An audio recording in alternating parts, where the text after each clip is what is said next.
I'm Randy, and welcome to Saturday Station Farm. So, the past year, we decided to try growing wheat for the first time.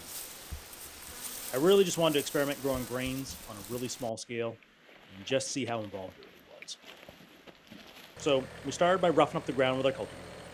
It was the first time working with this cultivator, and I did a whole video on that experience and all the issues I had. But to start with, we roughed the ground up to have a good place for the seeds to contact the soil and hopefully kill some weeds before we started planting. We did this around April, and the wheat was planted, probably a week or two Yeah, it afterwards. takes a while too because I've filmed a whole bunch. So for the first time, we opted for forget- a hard I spring forgot wheat. when I do That's jujitsu. a wheat that you plant in the spring and you harvest it in the fall. Hard wheats are great for bacon, and we love bread. The original plan was to plant our wheat into like nice rows, maybe 8 inches apart or so. We should have staked off some nice pretty lines, but we just decided to eyeball it. Nate went ahead and cut a small hole right in the corner of the bag of seeds, and he was able to walk along and dispense the seeds pretty uniformly into the rows. He did about half the rows back and forth, and then when it was my turn, I ended up getting a clog in the bag, and I accidentally opened the hole up too big. So after that, for the rest of the wheat patch, I just began broadcasting the seeds. So the wheat plot ended up being about half and half, really nice rows, and the other half scattered broadcast seeds. But since this was really our first time, I figured it'd be a good way to try out some different planting styles and see what happens. It's a bit of an experiment. So we tamped the soil over the seeds and left them to germinate. And it only took about a week or two before the wheat popped up. It looked like we had planted just a field of grass. Within a couple more weeks, the wheat was taken off and growing quickly. And it's at this stage of the game that I really wanted to mulch the wheat with shredded straw or leaves. I read about the technique in Will Bonsel's book, The Essential Guide to Radical Self-Reliant Gardening, and all the success that Will has had with mulch around his wheat, keeping the weeds down. I took a lot of inspiration from his writing, but we got busy, and so that never happened. So we just kind of figured, well, we'll just see what happens. So what if we get a few weed seeds? It shouldn't be too big of a deal, right? Well, most of the summer was just watching the wheat grow. It was pretty hands-off. We did have an awful drought in 2025. We averaged about 5 inches of rain for the entire summer up here in Maine. It was super rough, super rough. So the mulch really would have helped the wheat for sure. Even still, the wheat seemed to do really good. We had some patches that appeared to ripen earlier than others, but I think they really just dried out due to lack of water. Somewhere around the end of July, beginning of August, it was time to start looking at harvesting. So you want to harvest the wheat when it's in the hard dough stage.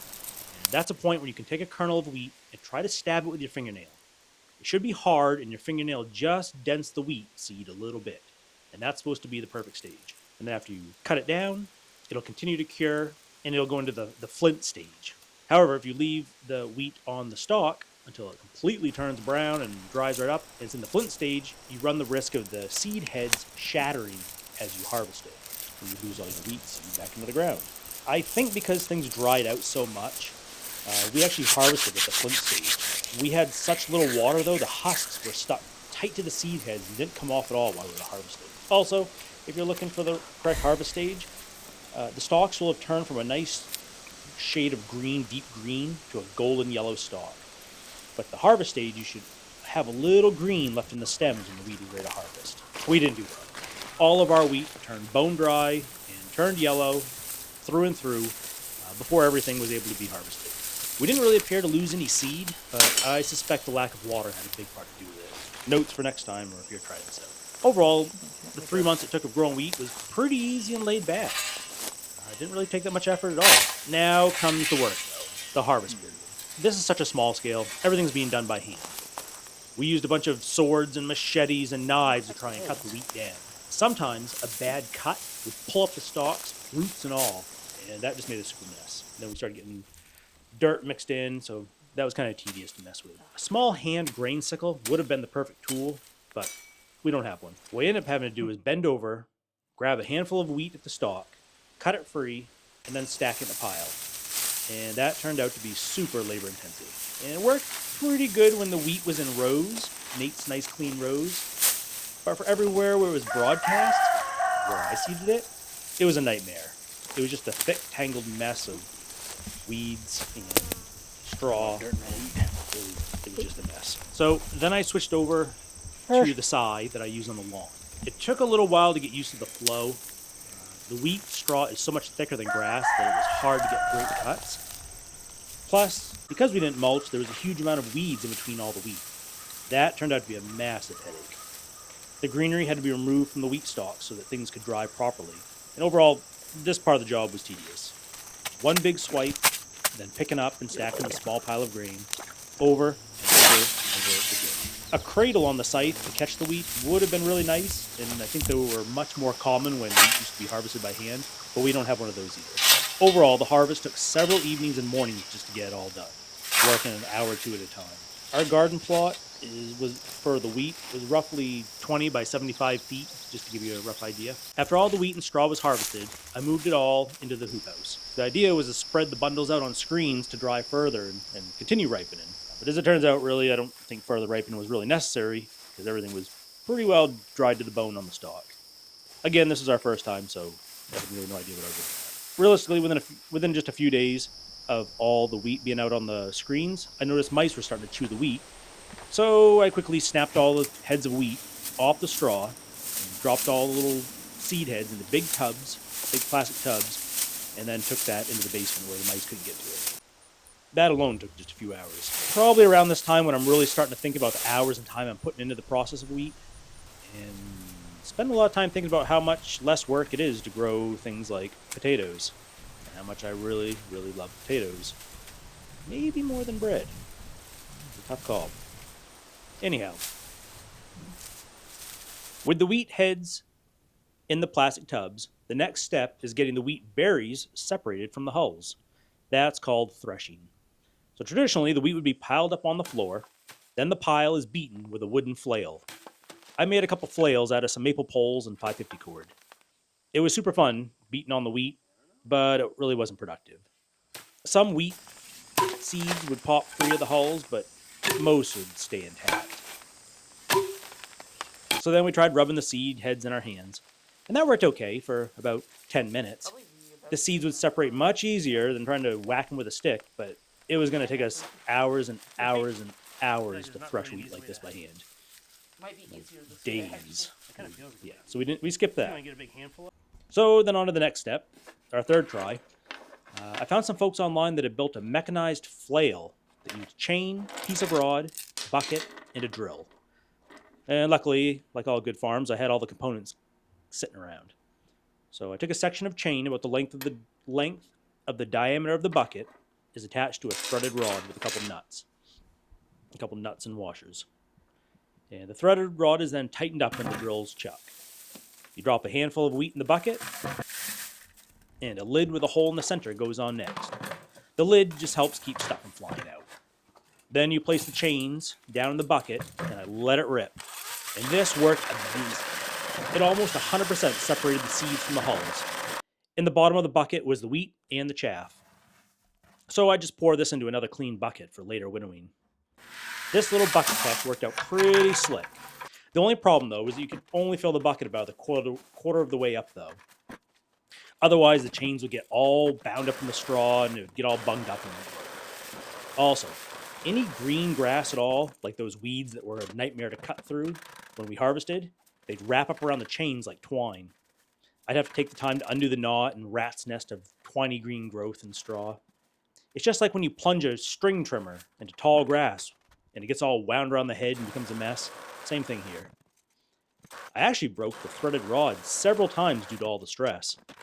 I think I had a 1/4 inch or a 3/8 inch rod, but a slightly bigger rod might have held up better. So just be aware of that if you're shopping around from scratch. You can get a little beefier threaded rod to start with. Do that. So once again, it worked. But man, it took several evenings chipping away at it. There's several hours spent just trying to separate the wheat seeds from the husk, the awns. Finally, though, all the threshing was done. It was time to move on to the last major step, winnowing.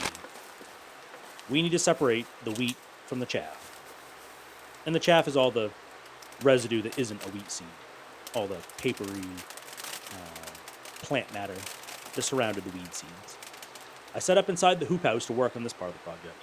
The chaff is much lighter than the wheat seeds, so I used a big fan to get a good current and then poured the threshed seeds into another bucket while it was right in front of the fan. The fan blew away the chaff into the hoop house to be added to the bedding, and the wheat seeds fell into the tub below. I did have to swap out to a bigger fan though after a while.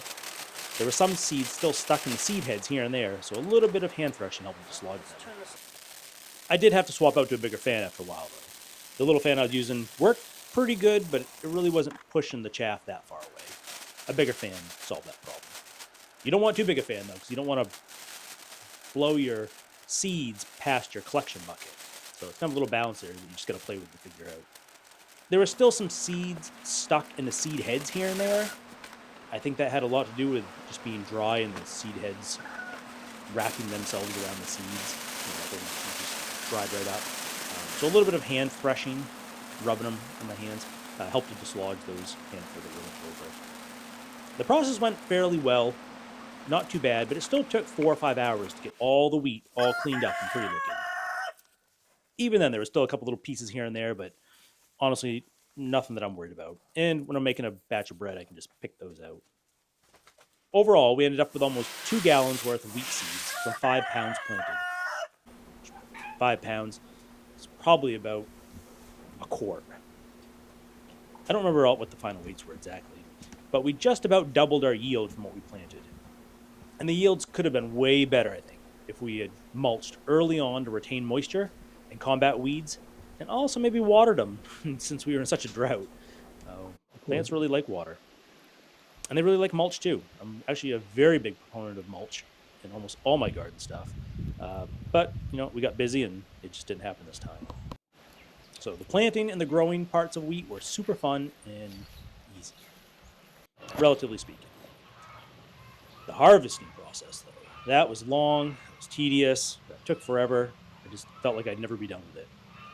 Now, I'll definitely grow wheat again in the future, but it'll be in smaller patches while the harvesting techniques are refined and streamlined. It was a super fun experiment, and we learned a ton of what goes into growing and harvesting wheat. And I also learned that I'll be growing less wheat next year, and more potatoes instead. Them spuds are way easier.